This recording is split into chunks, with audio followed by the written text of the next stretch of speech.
আমাদের লাইফ থেকে যদি কখনো কিছু হারিয়ে যায়, কিছুদিন পর কিন্তু আমরা সেই জিনিসটাকে নিয়ে আফসোস করি। অথচ আমাদের লাইফে ওই জিনিসটাই যখন থাকে সেটার মূল্যটা কিন্তু আমরা বুঝি না। কারণটা কি জানেন?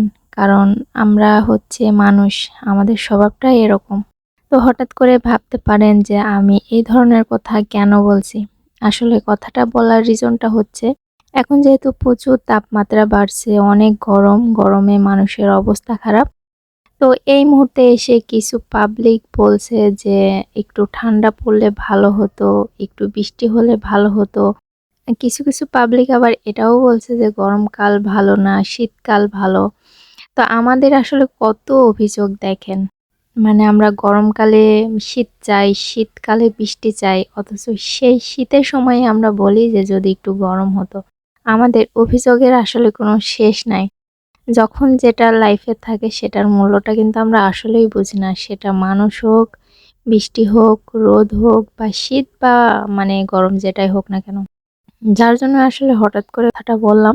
তো আশা করি কেউ অন্যদিকে নিবেন না। আবার কেউ ভাববেনও না যে আপুর হঠাৎ করে কি হলো? আমার আসলে কিছুই হয় নাই। তো হ্যালো এভরিওয়ান, আসসালামু আলাইকুম। কেমন আছেন সবাই? আশা করি সবাই অনেক ভালো আছেন। প্রতিদিনের মতো চলে আসলাম নতুন আরেকটা ভিডিও নিয়ে। আশা করি পুরা ভিডিওটা জুড়ে সবাই আমার সঙ্গেই থাকবেন। তো দেখতে পেলেন আম পেড়ে আনলাম গাছ থেকে। বোনও সঙ্গে গিয়েছিল। তো আমটা পেড়ে এনে মাখিয়ে নিব। আর আমি কিন্তু খুবই অলস, মানে আম কাটার ভয়তেই খেতে চাই না। আসলে কোনো কিছুই তেমন খেতে ইচ্ছা করে না। তারপরেও বেঁচে থাকার জন্য তো কিছু জিনিস খাওয়াই লাগে। না খেলে তো মানে চলেই না। আবার কিছু জিনিস না খাওয়ার জন্য রাগও শোনা লাগে যে আমি কেন খাই না, কি যেন না খাই, না খেয়ে থাকি কেন? মানে সব মিলে আমার বিরুদ্ধে অনেক অভিযোগ। তো এই আমটাও আমি অলসতার কারণে কাটি নাই, এনে ফেলে রাখছিলাম। তো আমার পিচ্চি ছোট বোনটা আমগুলো ছুলে দিয়েছিল, মানে খোসাটা ছাড়িয়ে দিয়েছিল।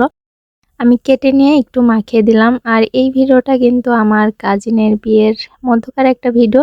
দেখতেই পারছেন হাতে কিন্তু মেহেদি দেওয়া, কারণ ওই সময়টাতে আমি বেশ কয়েক বছর পরে হাতে মেহেদি লাগিয়েছিলাম। ওই সময়কার ভিডিও, এখন কিন্তু হাতে একদমই মেহেদি নাই। তো এই যে দেখেন আমার পিচ্চি বোনটা, সে বসে আছে আর মাখিয়ে নিয়ে সবাই মিলে খাচ্ছি। এই গরমে কিন্তু আম মাখা খেতে বেশ ভালোই লাগে, যদিও আমার পছন্দ, কিন্তু আমি খাই না। কেন খাই না সেটা নিজেও জানি না। তো যাই হোক, আম মাখা কার কার পছন্দ একটু কমেন্ট করবেন। আর এই গরমে কার কি অবস্থা সেটাও কমেন্ট করবেন। সবাই আমার পাশে থাকবেন, আমার ভিডিওগুলো দেখবেন, আমাকে সাপোর্ট করবেন।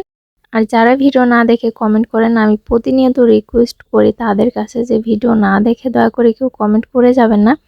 এমনিতেই আমার পেজের রিচটা দিন দিন ডাউন হয়ে যাচ্ছে, আপনাদের কারণে আরও ডাউন হোক সেটা আমি চাই না। তো যারা ভিডিও না দেখে কমেন্ট করেন তারা দয়া করে ভিডিওটা দেখে কমেন্ট করবেন। তো আজকের ভিডিওটা এখানেই শেষ করছি। সবাই ভালো থাকবেন। আল্লাহ হাফেজ।